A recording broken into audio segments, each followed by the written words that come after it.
देश के बड़े शहरों और मेट्रो में फिर भी बच्चों के पास सीखने की सुविधा है, पढ़ाई की सुविधा है ऑनलाइन, लेकिन उत्तर प्रदेश जैसे राज्य में जहां बहुत बड़ी संख्या में बच्चे सरकारी स्कूल में पढ़ते हैं, जो ऐसे दूर दराज इलाकों में हैं जहां ना मोबाइल नेटवर्क है, ना ही टीवी पहुंचता है, वहां के बच्चे क्या करें। सोनभद्र जिले में कुछ स्कूल के शिक्षकों ने मिलकर इस समस्या का एक हल निकाला है और गांव में सामाजिक दूरी बरतते हुए ऐसी चौपाल जमाई है जहां क्लास ली जा सके। प्रभात कुमार और आलोक पांडे की रिपोर्ट। पूर्वी यूपी के पिछड़े हुए सोनभद्र जिले के कलकहरी बहरा गांव में एक सरकारी प्राइमरी स्कूल में पढ़ाती हैं वर्षा रानी। उन्होंने गरीब घरों के बच्चों की मदद के लिए एक अनूठा तरीका निकाला है।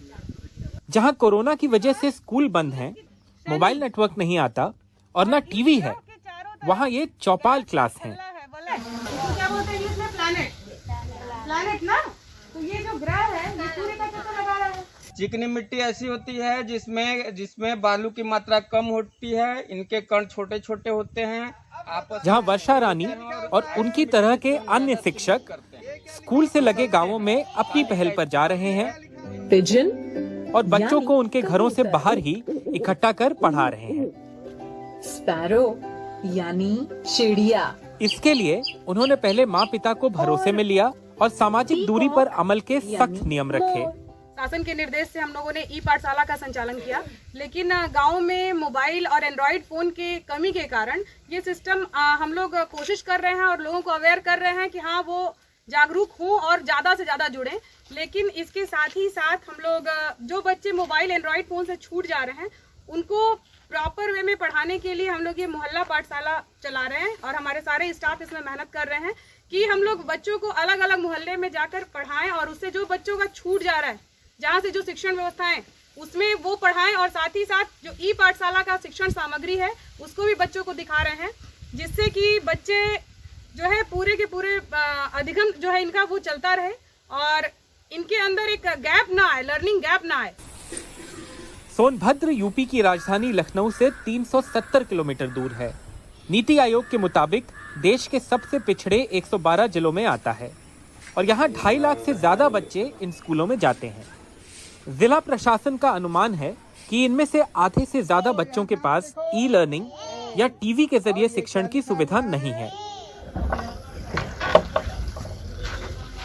इस वजह से इन अनौपचारिक चौपालों की अहमियत काफी बढ़ गई है। एक छोटे से किसान परिवार के बेटे विकास कुमार इसको महसूस करते हैं। कोरोना वायरस के चलते में हम लोग के पास बड़ा वाला मोबाइल नहीं है, इसलिए हमारे मैम जी या सर आकर हम लोग का मोहल्ले में पढ़ा रहे हैं। क्या क्या पढ़ाते हैं बेटा आप लोग को? हम लोग को इंग्लिश, हिंदी, गणित, मैथ ये सब पढ़ा रहे हैं। तो आप लोग को अच्छा लग रहा है, पढ़ाई हो रहा है तो? हाँ, हम लोगों को अच्छा लग रहा है। मास्टर साहब खुद आते हैं हमारे गांव के बगल, घर का बगल में एक थोड़ा सा जो एक रूम है, उसी पे बच्चे को बुला करके दूरी बिठा करके पढ़ा रहे हैं।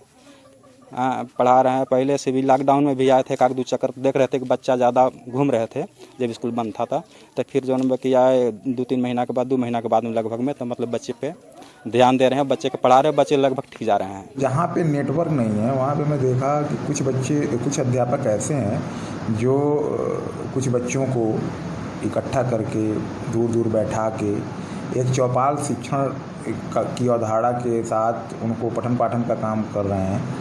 तो निश्चित तौर पे मिशन प्रेरणा का जो कॉन्सेप्ट चल रहा है विभाग का, इस दिशा में यह सकारात्मक पहल होगी और इसका सकारात्मक परिणाम भी आएगा।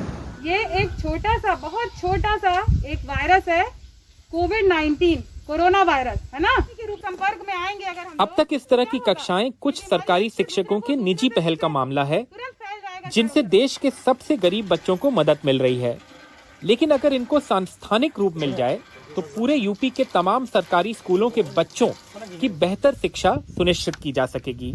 17 34 77 51 67 सोनभद्र में प्रभात कुमार के साथ आलोक पांडे, NDTV इंडिया। 36 17 9 153 17 70।